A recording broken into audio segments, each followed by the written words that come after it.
En esta mañana yo quiero compartir con ustedes una serie de planteamientos escriturales que yo sé que en alguna medida nos van a ayudar y van a ministrar a nuestro corazón y van a ministrar a nuestras vidas. Y desde luego yo quiero hacerlo considerando una serie de pasajes bíblicos que poco a poco los vamos a ir considerando con la ayuda del Señor. Uno de los grandes problemas existenciales del ser humano ha sido y será el poder desarrollar un sentido total de identidad. Los seres humanos buscamos nuestro origen. Deseamos conocer de nuestra ascendencia, es decir, de dónde venimos. Deseamos conocer de nuestra permanencia, es decir, ¿qué hago aquí? Aquí en esta tierra, en este planeta, ¿qué es lo que yo hago? Y deseamos también conocer de nuestra trascendencia, es decir, ¿hacia dónde voy después que salga de aquí? Existen 1000 planteamientos, existen 1000 fórmulas, existen 1000 posiciones filosóficas que con muy buena intención pretenden explicar todo esto. Desde luego, algunas de ellas sumamente complicadas. Imagínese si yo fuera hindú, si practicara el hinduismo, tendría que admitir que después de esta vida probablemente me tocaría ser un mosquito Aedes aegypti, y luego tal vez una mosquita, y luego tal vez una mariposa, y cuando más o menos esté en el nivel perfecto de la vida, sería entonces una hermosa y robusta vaca o un robusto buey. Esas complicaciones a veces las tienen las fórmulas religiosas, los planteamientos filosóficos para explicarnos esto. En otras ocasiones hay algunos que pretenden explicarlo de manera muy simplista, pero casi todos ellos carentes de respuestas que realmente nos muevan a afirmar o aceptarlo. Sin embargo, las Sagradas Escrituras, que ha sido recibido y ha sido aceptado como el mensaje de Dios para el hombre, responde de manera simple y de manera sencilla a estos planteamientos, pero deja en nosotros un sentido profundo de satisfacción. A mí me da mucha satisfacción saber y afirmar lo que la Biblia dice con respecto a mi existencia. Número uno, cuando me pregunto quién soy, la Biblia me dice que soy hijo del Dios del cielo. Cuando la Sagrada Escritura da respuesta a mi segunda pregunta, ¿de dónde vengo? La palabra de Dios me plantea y me afirma que yo provengo del propósito y de la voluntad perfecta de Dios. Es decir, antes que yo existiese y tuviese conciencia de mi existencia, ya Dios me conocía y conocía el propósito para lo cual yo iba a existir.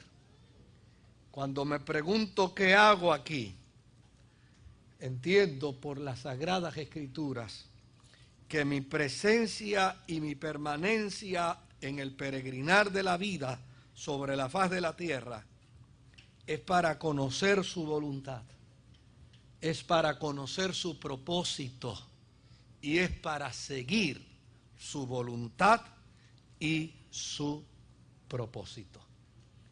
Cuando me he preguntado hacia dónde voy, las Sagradas Escrituras también responden de manera clara, meridianamente clara. Las Sagradas Escrituras plantean que tengo un alma, que soy una energía y la energía no muere, la energía no desaparece, que por ende soy parte de la eternidad de Dios y que cuando salga de aquí, sea hacia dónde voy, voy a la presencia del Dios del cielo. Desde luego, me gustaría tener tiempo para hablar bíblicamente de cada una de esas preguntas y de esas respuestas existenciales que la Biblia tiene para nosotros los cristianos. Sin embargo, en esta mañana yo quisiera detenerme en una de esas preguntas y encontrar respuestas bíblicas a esa pregunta. Y es a la pregunta, ¿qué hago aquí? ¿Cuál es el propósito que Dios tiene para mi vida? Yo creo que esta es una pregunta que todavía se hacen muchos cristianos. Sobre todo cuando las cosas no marchan bien. Sobre todo cuando hay momentos de dificultades y de crisis en la vida. Y pensamos que éstas deben estar exentas de nuestra realidad. Y en ocasiones nos aventuramos a preguntarnos, ¿qué hago aquí yo? ¿Cuál es el propósito de yo estar en el peregrinar de la vida por la que estoy transitando?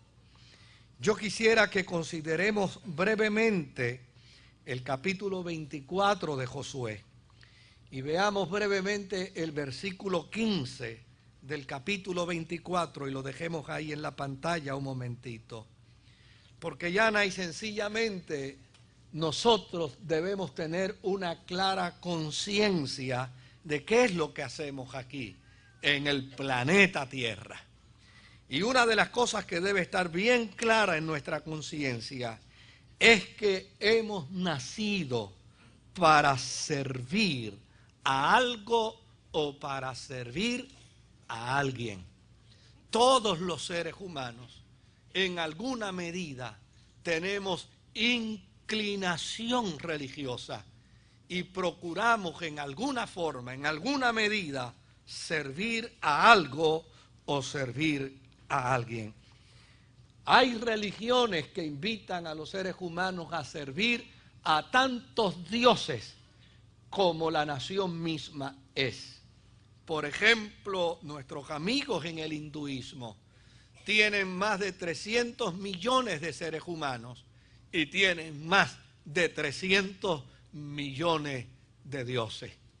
El ser humano nació para adorar a algo, para reverenciar a algo, y en el peregrinar de la vida hay unos que sirven a millones de dioses, pero hay otros que sirven a su propio prestigio, hay otros que sirven a su propia fama, hay otros que sirven a su propio egocentrismo.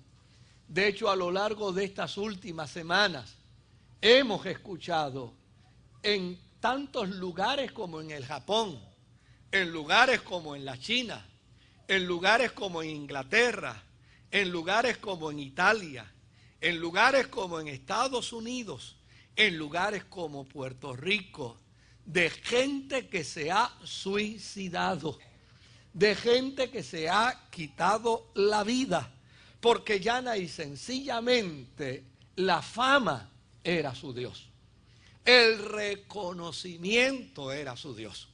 A lo largo de estos meses hemos escuchado de gente que tan pronto su nombre dejó de existir en las páginas de los periódicos y tan pronto su nombre dejó de existir en los labios de los comentaristas deportivos y tan pronto sus nombres dejaron de existir y de escucharse en el parque de pelota o en la cancha de baloncesto o en el cuadrilátero de boxeo, entendieron que su Dios se murió y como su Dios se murió, ellos no tenían razón para vivir y llana y sencillamente dejaron también de existir.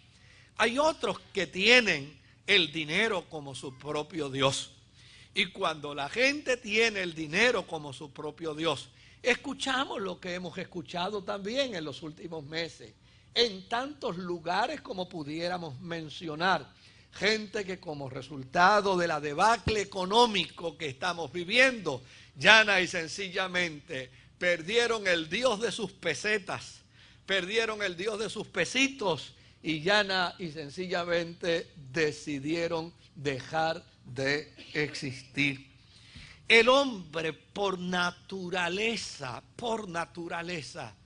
procura engrandecer a algo, engrandecer a alguien y seguir tras de él como un elemento motivacional, como un elemento incentivante para poder continuar en el peregrinar de la fe. Nosotros los cristianos, los hombres y mujeres que servimos al Señor, debemos tener una plena conciencia del propósito de nuestra vida en nuestro peregrinar. Y me parece que la respuesta de Josué es extraordinaria.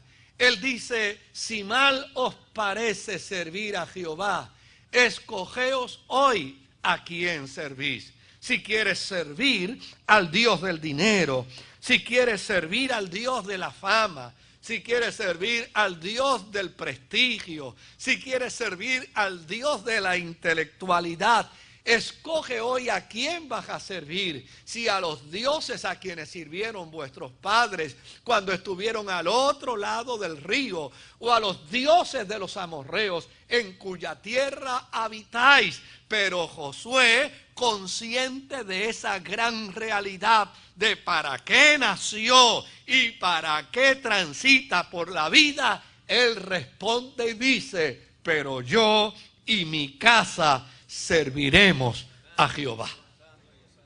Hemos nacido precisamente para servir a nuestro Dios. Nuestra vida debe ser una vida de servicio a Él. Nuestra vida debe ser una vida de entrega a Él. Nuestra vida debe ser una vida de adoración a Él. Nuestra vida debe ser una vida de compromiso total y absoluta en el servicio a nuestro Dios. En el capítulo 6 del Evangelio según San Mateo y en el versículo 33 plantea también otro elemento interesante con respecto a la realidad de qué hacemos aquí, por qué estamos aquí y cuál es el propósito de nuestra vida. Desde luego, muchos seres humanos han tomado una decisión equivocada en la vida, renunciando a sus deberes, olvidando sus responsabilidades y buscando placer a costa de lo que sea. En días pasados recordaba yo precisamente una experiencia vivida en uno de los países musulmanes que he visitado. La guía turística que nos llevaba era una jovencita que encendía un cigarrillo con el otro cigarrillo del que ya iba a prescindir. Y era algo espeluznante. De hecho, con toda honradez, se necesitaba una distancia de 4 pies para conversar con ella. Apestaba a nicotina. No hay otra forma de decirlo. Créame, no hay otra forma. Si hubiera sido un varón diría lo mismo. El hedor a nicotina era horroroso. Pero ella no tenía ninguna preocupación por lo que hacía. Una de las personas que nos acompañaba era un médico. Y el médico se le acercó con una posición de ternura y compasiva. Le dijo: mira, mi especialidad es esta. Te he estado observando cómo tú estás desperdiciando tu vida por un placer que llana y sencillamente va a llevarte a la destrucción. Todavía tengo bien clara la respuesta que aquella muchacha le dio a este médico. Me dijo: mire, este es mi placer y yo me lo disfruto y a usted no le importa.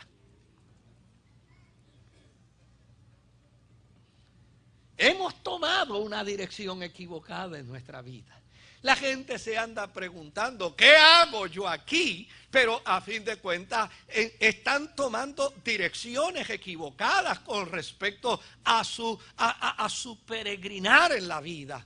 Han sido muchas las ocasiones en que mi hermano y yo nos hemos sentado a conversar sobre nuestros años de infancia.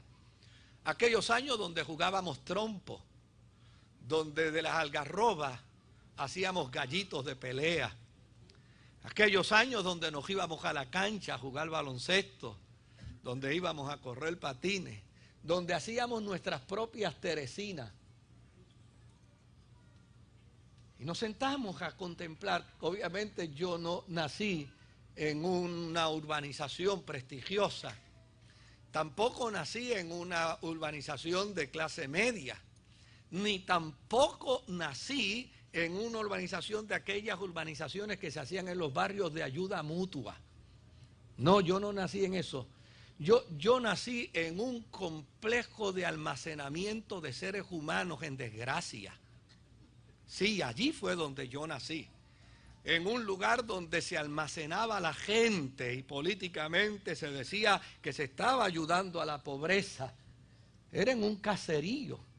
Y en un caserío donde los que trabajaban con el aparato sociológico eran especialistas. Ellos buscaban los nombres de la gente más prominente. Yo estoy seguro que esa pobre gente a los que le pusieron esos nombres, si estuvieran oyendo allá abajo, se estarán revolcando. Imagínense, yo nací en el caserío que le pusieron el nombre de uno de los profesores más distinguidos de aquella época, el caserío Manuela Pérez. Allí fue donde yo nací. Y cuando mi hermano y yo nos sentamos a hablar de aquella niñez, óigame, mencionamos más de 25 nombres. Todos ellos, los muchachitos que se criaron conmigo.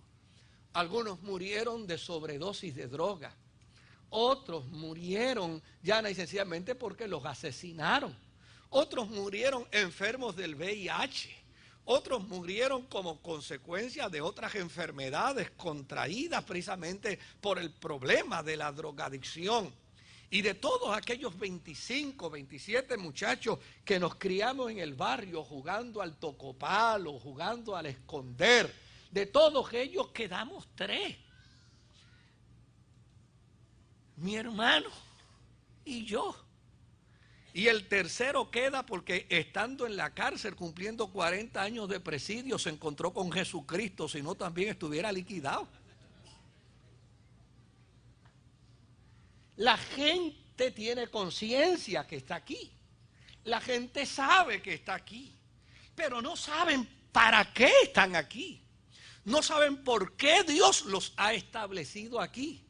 Fíjese lo extraordinario de esto. Muchas veces nosotros vemos a Jesús como Redentor. Muchas veces vemos a Jesús como Salvador. Muchas veces vemos a Jesús como parte de la deidad. Y todo eso es muy cierto. Él es Dios. Él es el Redentor. Él es el Salvador. Pero no se nos puede olvidar, Jesús es el modelo perfecto a seguir. No hay un personaje en la historia de la humanidad que sea mejor, la perfección para imitar.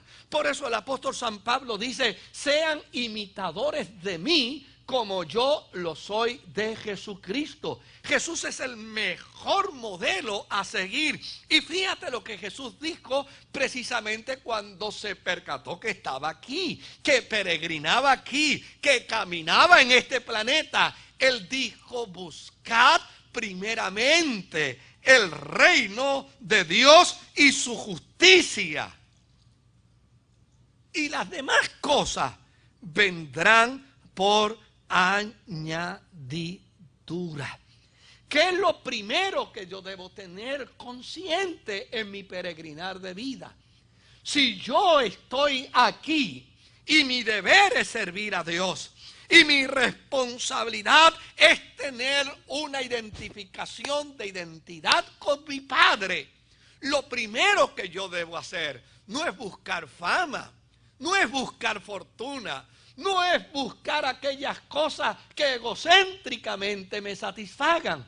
Lo primero que yo debo buscar es el reino de Dios, la justicia de Dios. Claro que la Biblia tiene 34,000 promesas para usted, pero ninguna de ellas va primero, sino todas ellas van detrás. Es en la medida que buscamos a Dios, el reino de Dios y su justicia, que entonces todas las cosas vienen por añadidura.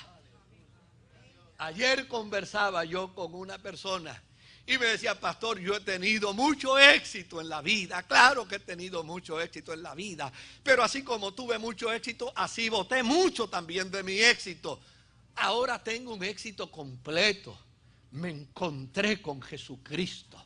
Él me alcanzó con su gracia. Él me alcanzó con su misericordia. Yo sigo teniendo éxito en la vida, pero ahora yo sé administrar efectivamente el éxito de Dios en mi vida, porque para mí Jesucristo ocupa el primer lugar de mi vida.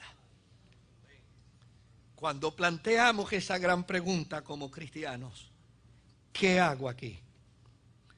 Hay otra respuesta que aparece en Juan capítulo 4 y en el versículo 34.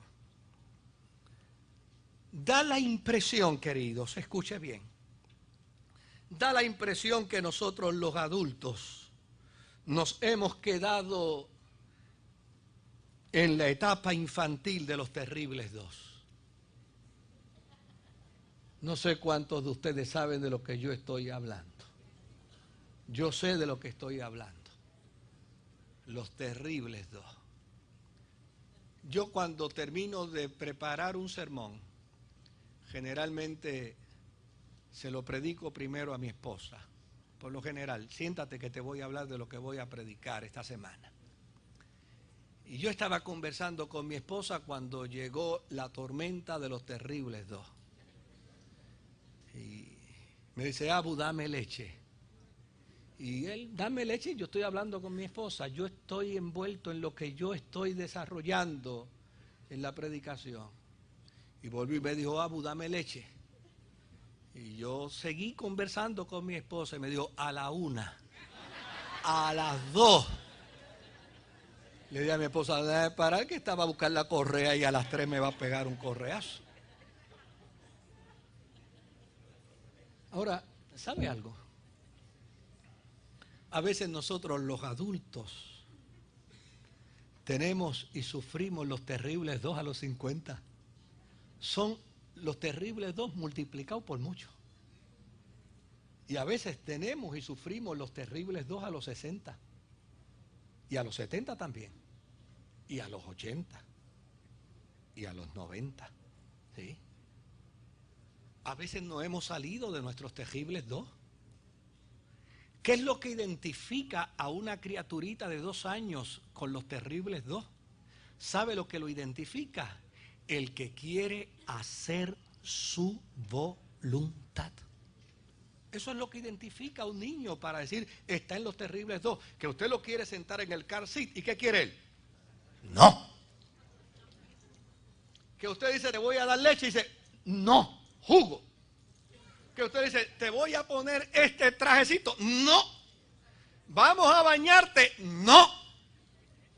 Ahí es que uno descubre, quiere hacer su propia voluntad. La primera pregunta que tenemos que hacernos en esta mañana: ¿a cuántos nos gusta en nuestros terribles 40?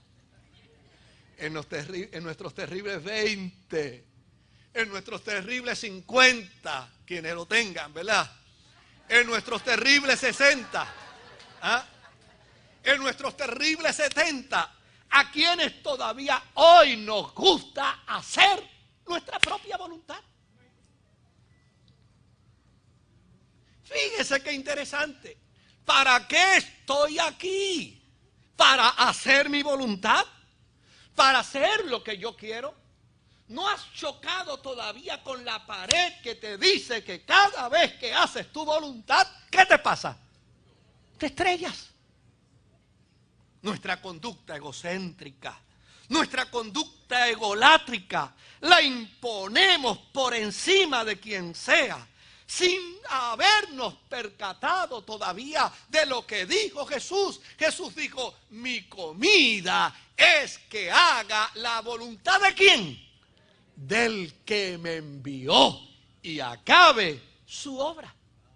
Queridos, si nosotros aprendiéramos el secreto de sujetarnos a la voluntad de Dios, ¿cómo funcionaríamos como esposos? ¿Cómo funcionaríamos como esposas? ¿Cómo funcionaríamos como padres? ¿Cómo funcionaríamos como hijos? ¿Cómo funcionaríamos como profesionales? ¿Cómo funcionaríamos como empresarios? Si nuestra vida, en lugar de regirse por nuestra voluntad y por nuestros caprichos, si nuestra vida, en lugar de regirse por aquellas ideas nuestras compulsivas e impulsivas, meditemos un momento. ¿Qué ha sucedido en nuestra vida cuando hemos hecho la voluntad de Dios? ¿Y qué ha pasado en nuestra vida cuando hemos hecho nuestra propia voluntad? Meditemos por un momento. Traiga a su memoria. Cuando he hecho la voluntad de Dios, ¿cuántos han sido los beneficios? Cuando he hecho la voluntad mía, cuando he desescuchado, si esa palabra se puede decir, cuando he ignorado a Dios, cuando he obviado lo que Dios me ha estado diciendo, ¿cuáles han sido las consecuencias? Pues yo creo que la suma de todo este proceso matemático nos tiene que llevar a una conclusión. El salmista dice, el hacer tu voluntad es lo que me ha beneficiado. El hacer tu voluntad es lo que me ha satisfecho. El hacer tu voluntad es lo que me ha llenado de gozo. ¿Para qué estamos transitando sobre la faz de la tierra? Para violentarnos caprichosamente y hacer los berrinches del nene de 2 años que no se quiere montar en el car seat, que no se quiere dar el baño cuando usted se lo ordena, que no se quiere comer la comida que le ha preparado cuando es más saludable de la que él quiere comerse, o en su defecto ha entendido que si usted tiene una relación de identidad con su padre, y si ese padre suyo es el Dios al que tú y yo debemos servir, ¿no te parece que es necesario que nuestra vida crezca y se desarrolle a fin de que podamos decir, el hacer tu voluntad? O como dice el salmista, lo que tú quieras es lo que yo quiero. Lo que tú desees es lo que se hará. De la forma como tú lo estableces, de la forma como tú lo requieres, es como yo deberé hacerlo. Jesús dijo, mi comida, mi verdadera alimentación, mi verdadera nutrición es que haga la voluntad del que me envió. Vayamos a otro pasaje bíblico. Juan capítulo 17 y versículo 4. En Juan capítulo 17 y en el versículo 4 podremos responder a otro elemento aún más profundo. De seguro, si nos preguntamos y nos contestamos con suma honradez, admitiríamos insatisfacción de no haber hecho todo lo que hubiéramos querido hacer. Tal vez, ¿qué era lo más que tú hubieras querido hacer? Pues probablemente me hubiera gustado hacerle una casa a cada uno de mis hijos. O en su defecto tal vez diría, me hubiera gustado tener más libertad de acción sin conciencia de culpa, que mucho molesta la culpa. Si yo pudiera hacer más cosas sin sentimientos de culpa. si yo pudiera hacer más travesuras sin sentimientos de culpa? O en su defecto, ¿qué otra cosa me gustaría hacer? Lograr algunos de los sueños fantasiosos que siempre he querido lograr. ¿Es acaso esa la mentalidad cristiana? ¿Es hacia eso donde el hombre de Dios y la mujer de Dios debe dirigirse? Jesús dijo, Juan 17 y versículo 4, yo te he glorificado en la tierra y he acabado la obra que me diste que hiciese. ¿Qué hago aquí en el planeta?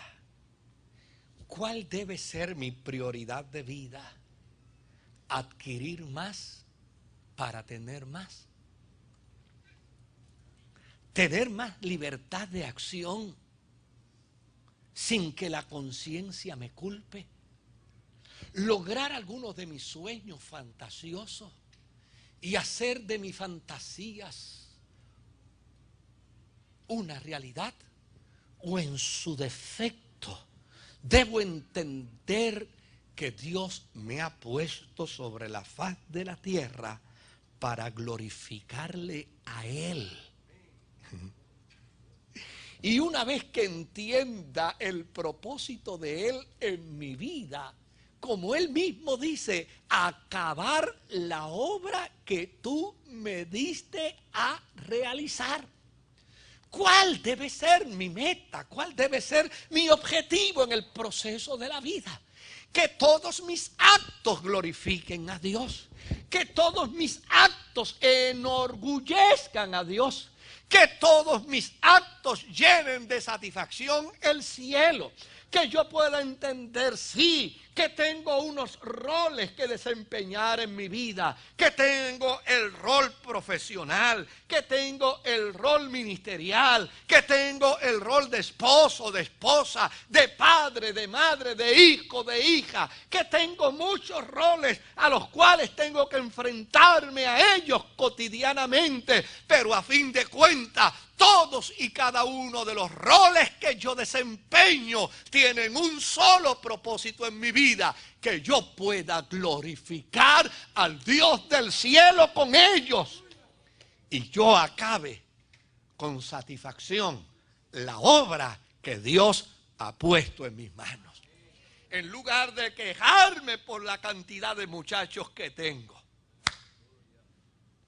en lugar de quejarme por el marido que me tocó, o por la esposa que me tocó, para que nadie vaya a pensar que yo soy del otro lado. En lugar de quejarme, en lugar de estar en una postura de quejas, entender llana y sencillamente, esto es lo que Dios me ha dado. Esto es lo que Dios ha separado para mí. A fin de cuentas, yo no estoy nada más que aquí en un peregrinar de vida. Y en ese peregrinar de vida, mi meta y mi objetivo no puede ser otro, sino el de glorificar a Dios en la tierra. ¿Se acuerdan cuando le fueron a Jesús con el cuento de que Lázaro, su amigo, estaba enfermo? ¿Se acuerdan que él dijo, esto no servirá para otra cosa, sino para que el Hijo del Hombre sea glorificado? Hay gente que piensa que eso quiere decir que era que él lo iba a resucitar. No, no.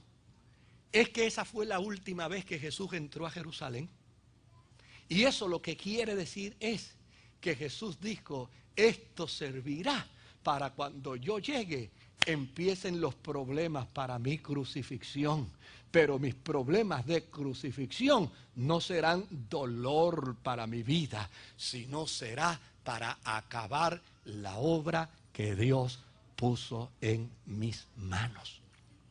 En lugar de quejarnos, en lugar de estar peleando con las circunstancias, en lugar de estar lidiando con lo que me tocó, Pero ¿por qué Dios me tocó? ¿Por qué Dios fue tan injusto? ¿Por qué Dios ha hecho tan...? En lugar de caer en las trampas de mis propias quejas, yo como hombre de Dios y mujer de Dios que sirvo al Señor, debo entender que yo nací para glorificar a Dios en la tierra y nací para concluir la obra que Él puso en mis manos. Hechos capítulo 20 y verso 24.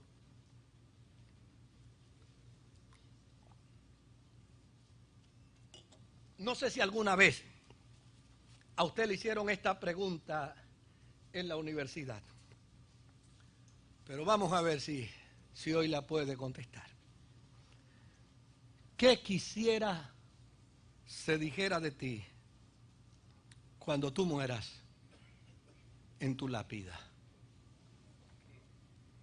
¿Qué te gustaría que te pongan? ¿Qué gustaría que te escriban en tu lápida? Alguna gente le tendrán que poner: fue un desobediente en todo. Alguna gente tal vez le tendrán que poner: malgastó su vida sin sentido alguno. Y tal vez hay quien pudiera decir: me gustaría que pongan en mi lápida: donde estoy, no se te ocurra llegar.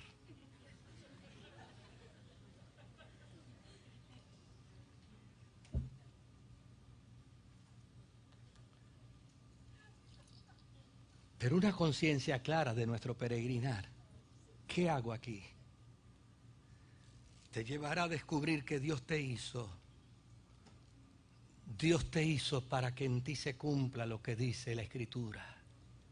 Pero de ninguna cosa hago caso, ni estimo preciosa mi vida para mí mismo, con tal que acabe mi carrera con gozo y el ministerio que recibí del Señor para dar testimonio del Evangelio de la gracia de Dios.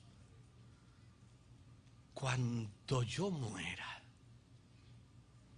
a mí no me gustaría que escriban: quien en vida fue un hombre bueno. ¿Sabe por qué? Porque yo no lo voy a poder leer.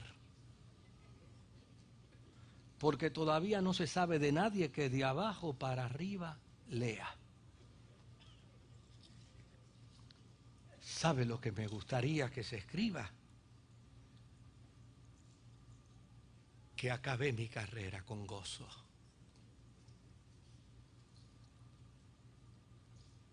¿Sabe qué me gustaría que se escriba? Que hice con rectitud lo que Dios me ordenó hacer.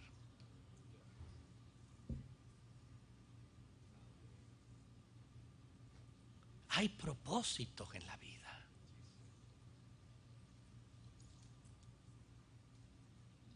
La vida no puede pasar como si nunca existió. La vida no puede ser una estrella fugaz. No. Hay propósitos en la vida. Suma tus años en esta mañana y descubrirás algo interesante. Casi sin hacer nada, has logrado mucho. Tal vez más de lo que hubieras imaginado. ¿Te imaginas ahora cuánto más hubieras logrado si hubieras tenido una conciencia del propósito de Dios en ti? ¿Sabe cuánto más puedes lograr si entendieras que en la vida hay metas claras, no solamente para el transitar, sino para el final de la vida?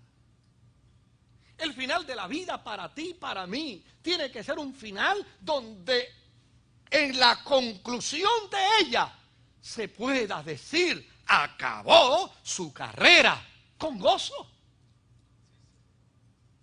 Me hablaba anoche la hija del hermano John Fernández, querido hermano de esta iglesia, por muchos años, a las 8 de la mañana, ahí donde está Roberto, que Dios te guarde y te proteja. 8 de la mañana. Ahí se sentaba John Fernández a disfrutar el culto. Anoche su hija me dice: pastor, nos entregaron una carta que hace tiempo papá tenía reservada para nosotros. Ayer nos la dieron a leer y la leímos. Ah, cuánta paz nos provocó su carta. Número 1, mis hijos, ustedes no saben, no tienen idea cuán feliz fui a los pies de mi Señor y de mi Salvador. Tampoco tendrán idea cuán feliz fui al lado de la que fue mi esposa y es la madre de ustedes. Y tercero, jamás imaginarán cuán felices me hicieron ustedes, mis 4 hijos, que colmaron mi cabeza de gozo y de alegría.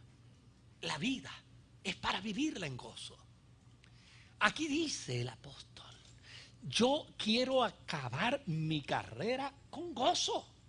Yo quiero acabar mi proceso de vida dando testimonio del evangelio, de la gracia de Dios.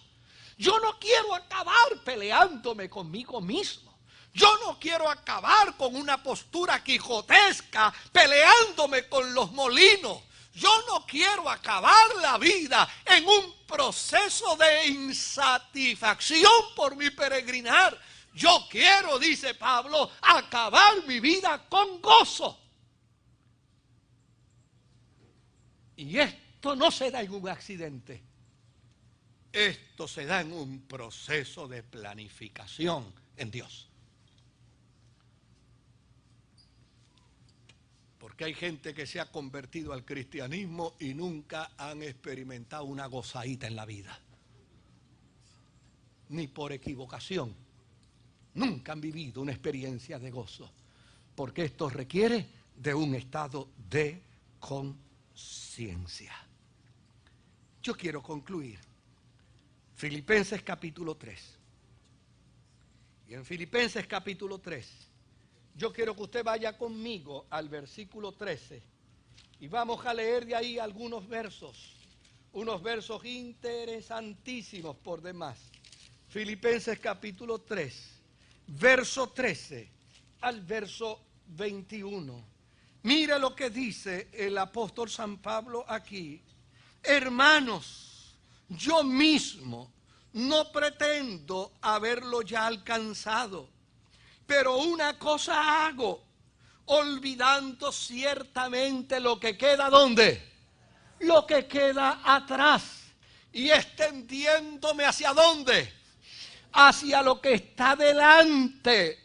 Prosigo a la meta, al premio del supremo llamamiento de Dios en Cristo Jesús.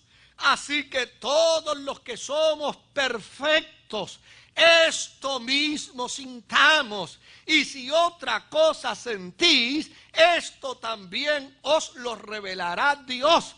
Pero en aquello a que hemos llegado, sigamos una misma regla, sintamos una misma cosa. Hermanos, sed imitadores de mí y mirad a los que así se conducen según el ejemplo que tenéis en nosotros. Porque por ahí andan muchos de los cuales os dije muchas veces, y ahora lo digo llorando, que son enemigos de la cruz de Cristo, porque van y vienen y no tienen sentido de dirección. Pero escucha bien lo que dice la Escritura: el fin de los cuales será perdición, cuyo Dios es el vientre y cuya gloria es su vergüenza, que solo piensan en lo terrenal. Mas nuestra ciudadanía está en los cielos, de donde también esperamos al Salvador, al Señor Jesucristo, el cual transformará el cuerpo de la humillación nuestra para que sea semejante al cuerpo de la gloria suya, por el poder con el cual puede también sujetar a sí mismo todas las cosas. Si al principio dije que nuestra identidad está en Dios. Y esa identidad en Dios está vinculada a que yo soy su hijo, soy su hija, Él es mi papá. ¿Cuántos pueden decirlo en esta mañana? Él es mi papá. Él es mi papá. Porque entonces yo tengo que concluir de manera definitoria. Número uno, que yo no soy hijo de la desgracia. Sí, yo nací en un almacén de seres humanos. Yo nací de un papá y de una mamá pobre, pero yo no soy hijo de la desgracia. Nada. Yo no soy hijo del dolor. Sí, yo he padecido. Sí, yo he sufrido. Sí, yo he tenido escasez. Sí, yo he pasado por momentos difíciles en la vida, pero hijo del dolor jamás. Jamás. Yo no soy hijo de la vergüenza. No lo soy. Yo no soy hijo de la vergüenza. Por presentado una vez en una conversación de mi papá y de mi mamá, descubrí que mi papá se llevó a mi mamá. Lo descubrí. Y así mismo de presentado le dije, ¿con qué te la llevaste? Y me dije, no se ha presentado, que nadie está hablando con usted, yo estoy hablando con su madre. Salga de aquí ahora mismo del cuarto.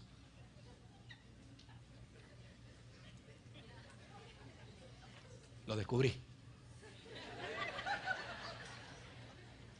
Y lo descubrieron mis hermanos porque se los dije. Lo choteé. Pero yo no soy hijo de la vergüenza. Mire qué feliz lo digo aquí. Y a esos padres que a veces vienen atormentados porque el nene se fue y la nena se fue. Y yo no quiero saber de ellos. Y mire, ese muchacho que ni me lo presenten, porque yo creo que yo lo pico. Déjate de tontería. Cuando te nazca un nieto, tú vas a ser el idiota por excelencia más grande de toda tu urbanización.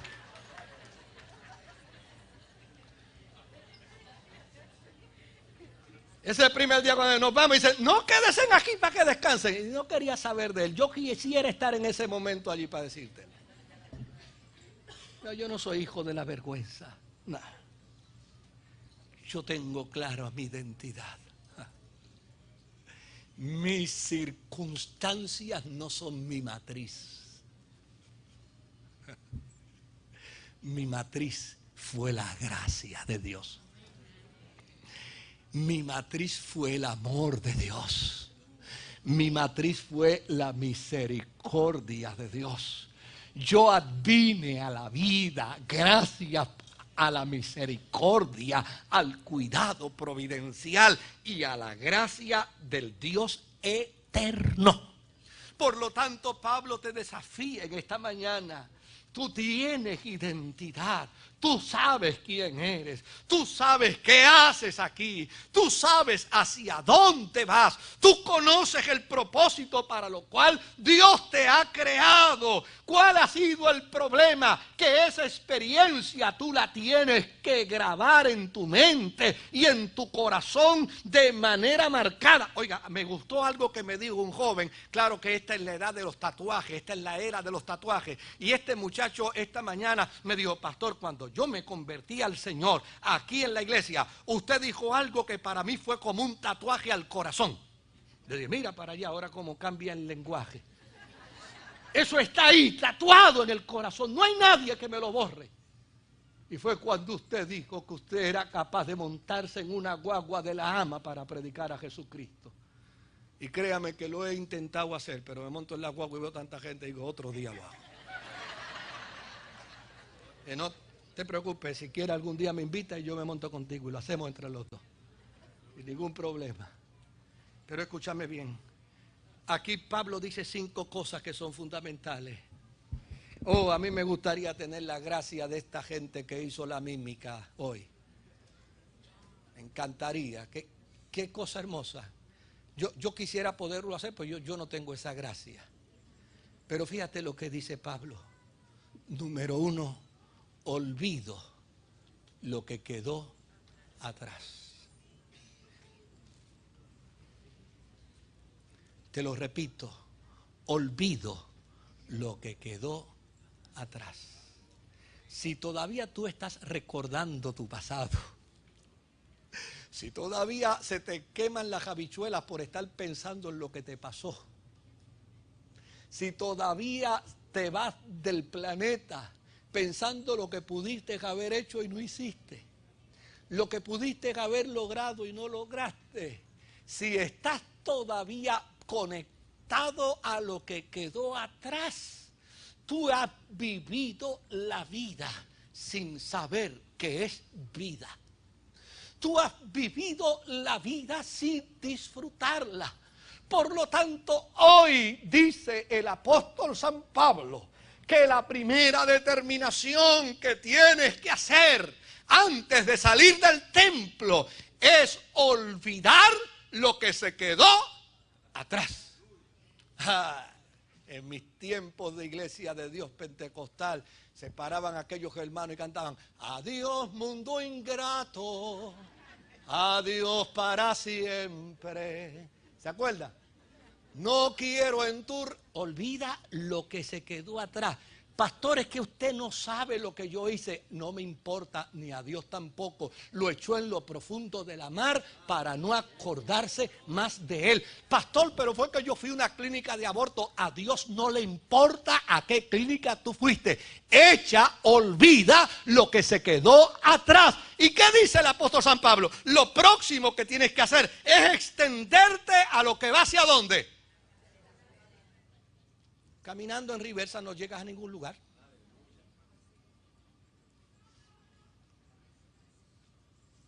Extiéndete hacia el frente. Pablo dice: yo prosigo a la meta, al blanco del soberano ¿qué? Llamamiento, que es Cristo Jesús. Ese es el punto número 3. Yo tengo una meta. Mi meta no puede ser el dinero. Mi meta no puede ser la fama. Mi meta no puede ser el prestigio. Mi meta no puede ser el reconocimiento. Mi meta no puede ser verme mejor hoy de lo que me veía ayer, porque eso es una ignorancia. Mi meta tiene que ser Jesucristo. Si mi meta es Jesucristo, yo voy corriendo hacia mi meta. Número 4, dice el apóstol San Pablo: claro que puedes tener un poquito de preferencia por el color, y si te gustan los rojos no hay ningún problema, y si te gustan los azules tampoco es ningún problema, y si te gustan los verdes tampoco, y si te gusta el coquí tampoco hay problema. Pero esa no debe ser tu meta. Tu meta debe ser entenderte que tú eres ciudadano y ciudadana del reino de los cielos. Que lo que estás pasando por aquí es un periodo de tiempo, largo, corto, no importa. Pero este es un tiempo muy corto en la vida. Tu eternidad no está aquí. Tu eternidad estará cuando cierres tus ojos aquí y los recibas y puedas encontrarte abriendo tus ojos con la presencia de tu Señor, diciéndote: ven, buen siervo y fiel, en lo poco fuiste fiel, en lo mucho te pondré, entra en el gozo de tu Señor. Número 5, dice el apóstol, y con esto concluyo. Él dice: olvido lo que queda atrás, me extiendo a lo que está delante. Tengo una meta que es Cristo. Yo me declaro ciudadano del reino de los cielos y yo seré transformado y seré igualado a Él en lo que respecta a la eternidad. Escúchame lo que te voy a decir. Cuando Juan describió a Cristo en el Apocalipsis, ¿sabe cuál fue el recurso que tuvo que usar Juan para describirlo? El recurso de las luces y los colores. No pudo describirlo sino a través de luz y color. el esplendor era muy grande. El fulgor era enormísimo. Su brillo era refulgente. Él dice, cuando lo vi, eran destellos de colores, luces. Era una cosa extraordinaria. Cuando lo vi, caí como muerto. Ahora, mira lo que está diciendo Pablo aquí. Cuando yo tengo conciencia de qué es lo que hago aquí, y sé que lo que hago aquí es servir y es honrar al Dios del cielo, el día que salga de aquí, yo seré transformado y seré igualado a Él en lo que respecta a la eternidad. Que el Señor te bendiga.